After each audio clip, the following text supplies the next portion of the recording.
పొద్దున్నే నాకు చాలా ఆకలి వేస్తుంది. అందుకని నేను నాకు దగ్గరలో ఉన్న టిఫిన్ షాప్‌కి వెళ్తున్నాను.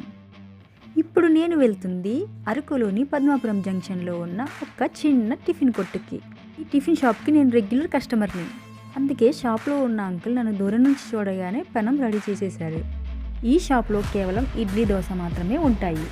నేను రెగ్యులర్ కస్టమర్‌ని కాబట్టి నేను చెప్పకుండా ముందే అంకుల్ రెగ్యులర్‌గానే నేను కోరుకున్నట్టుగానే దోసనైతే రెడీ చేసేశారు. అసలు నేను దోసను వేయమనే చెప్పలేదు. కానీ అతనికి తెలుసు నేను దోస మాత్రమే తింటానని. అందుకని నన్ను చూడగానే అతను దోసని వేసేశారు. ఇక్కడ బొంబాయి చట్నీ అలాగే పల్లి చట్నీ 2 ఉంటాయి. దోస అయ్యేలోపు చట్నీలైతే ప్యాకింగ్ అయిపోతున్నాయి.